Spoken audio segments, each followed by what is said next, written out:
Hey guys, welcome to another movie review. Today I'm going to be talking about the sequel to The Equalizer, The Equalizer 2. I really enjoyed the first Equalizer film, you guys. Came out in 2014.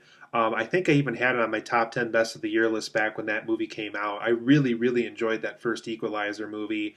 I never really watched the TV show. I don't even know if it ever came to DVD and Blu-ray, but I was always kind of intrigued by the concept of the TV show for those who saw it and for those who kind of told me about it and everything. But like I said, that first film really impressed me a lot.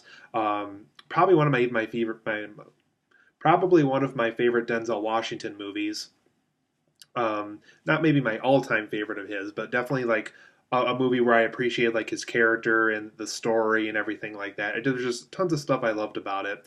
So going into Equalizer 2, I was really happy, really excited, and I'm happy to tell you that I really enjoyed this film as well. But in this film, Equalizer 2, Robert McCall is continuing to do what he people appreciate him for the most. He's helping the innocent from the dangerous. He's um, getting people out of trouble for those who kind of are living a troublesome life and kind of getting their life back on track. He helps this kid who's very good with art and kind of getting his life back on track and stuff like that. He gets an old man um, reconnected with his family and just all the stuff that you would want him to do based off what you saw him do in the first movie. But things kind of go south and things kind of turn upside down for Robert McCall for a little bit because someone close to him gets killed, and he has to figure out, who did this, why they did that. Was this person set up? Was it somebody he knew? So throughout the course of the movie, Robert McCall has to figure out, who killed his supervisor, who was also kind of his close friend. Her character is played by Melissa Leo, who also was in the first Equalizer film. So they're trying to figure out, what exactly happened. And don't worry, that's not a spoiler because it really is kind of in the trailers, in all the trailers, I think, too, for this movie. So really nothing much spoiled there. Um, and so he's trying to figure this out. And throughout the course of the movie, he's trying to put pieces together. He's viewing this from all angles. He's looking at old security footage. He's looking at any possible way that he can possibly figure out why his close friend slash supervisor was killed. And then this leads down to another series of events, and it leads down to another series of events involving people that he knows very well. And so all this happens over the course of Equalizer 2. So overall, guys, I really enjoyed this film a lot.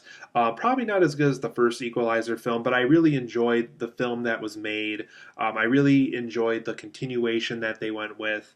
They gave you the things that you really liked about the first Equalizer while kind of sort of going in different directions while also not making it too different. They don't make it as a super different movie. They really do kind of continue that first Equalizer story and continue the Robert McCall character, and we kind of learn more things about him. And they really do just kind of deliver the goods. They really do continue the story in the right way. Well, maybe not completely breaking, the greatness wall into new outstanding qualities. But they do continue that great story that you loved in the first film. And once again, we learned more about Robert McCall this time, too. So, for my positives and negatives of The Equalizer 2, going back to Robert McCall again, I really think Denzel Washington really plays this character very well. There's just so much depth in this character. There's so much good intentions that he does and so much good he does for the people around him. You just really appreciate this guy. You really look at him as an action hero just because he's so good at defending people, and he helps people who aren't really good at defending themselves, and he helps them through these kind of situations, and he steps in where he can. You just really appreciate this character, and you really understand just how dangerous it is for him to get into these situations, and to him for him to kind of save these people from these really horrible things. And I don't know, I just really appreciated this character, and they continued him in a very fun way in this movie. They also really do continue the same tone and feeling of the first film, so they kind of have that 1980s vigilante, working a regular job while kind of doing these great vigilante things on the side. So they definitely continue that kind of vibe that the first film had. So I was very happy with that for the simple reason that I enjoyed the first film so much. I really was hoping for them to continue that into the sequel as well, which thankfully they did. This film also has a huge focus on getting people out of trouble. Even though the first Equalizer film did this too, I think one thing the Equalizer 2 possibly did even better is they really did have a focus on people who normally like wouldn't be able to handle a gun or wouldn't be able to handle a gang or wouldn't be able to handle a break into their home or anything like that. And they really focus on what these people would have to do to get out of that troublesome situation, whether that is confronting the criminal or is hiding away in the proper way or is hiding in a secret area or anything like that. The film does explore this.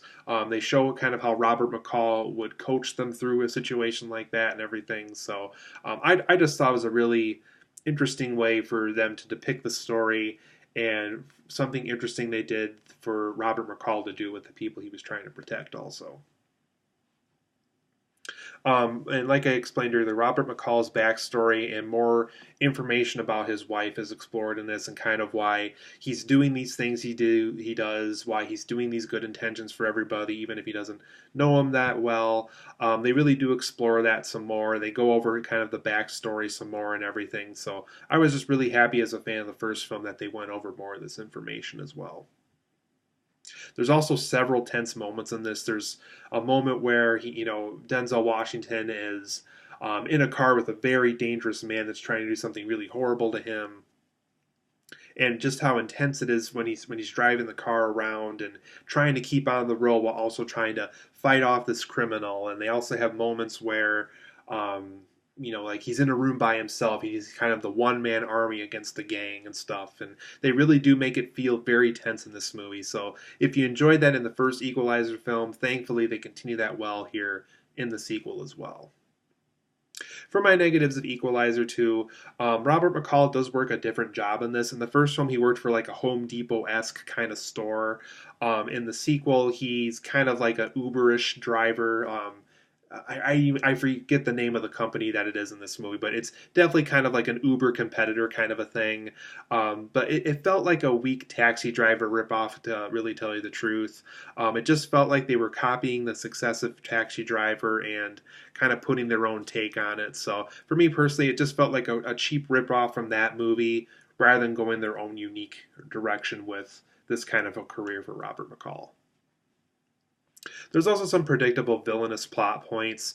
I really was kind of predicting a mile away who the villain was in this, and I think for those who see the film, I think it'll be pretty easy to pick up on who the villain is just because they spend so much time with this character. It just gets to the point where either this character is going to be really, really helpful or they take the direction that they do go in. So if it's just kind of predictable what they did with the villain in this movie, so that part of it wasn't too surprising to me. The film also has a quote unquote more international flavor. They really were kind of pushing for that when Equalizer 2 was first announced. And I gotta tell you, it was just kind of a waste of international moments. They really don't kind of go anywhere. In like the first 10 minutes, they kind of have Robert McCall on a train fighting off this guy, and there's scenes that happen to take place in a different country at like two different times in the movie. But other than that, most of the scenes in this movie, especially when Robert McCall is like helping people, most of those happen within the U.S. So I really felt like if they want to go the more like international route, Robert McCall traveling and stuff, they probably could have saved that for a potential Equalizer 3. I thought it was just kind of a waste of time, I guess. I really just felt like that most of the story really could have just been told in the US and it really would have been the same movie. So I don't really understand the value of, hey, we're making Equalizer 2 and we're going to have an international flavor to it. It's just like, well, they go out of the country like maybe two times in this movie and that's about it. So and for me personally, it just felt like a misleading marketing campaign and just kind of a waste of time. So I thought they could have just made the same exact movie they did and just happened to make it take place in the US more. I don't know. I also thought there wasn't much originality in this movie. I thought more could have happened with, taking some risks or taking surprises or really just kind of taking the vigilante story in a unique direction. So I thought more of that could have happened in this movie. But overall, I'm going to give Equalizer 2 an 8.5 out of 10. It definitely continues that great film and great story we had in the first Equalizer film. While not as completely successful as that first Equalizer film, it does have its great moments. There's a couple negatives and nitpicks along the way, but for the most part, this is a very good sequel that I highly recommend. 8.5 out of 10 for me. I really enjoyed Equalizer 2, so if you love the first film, be sure to give Equalizer 2 a try as well.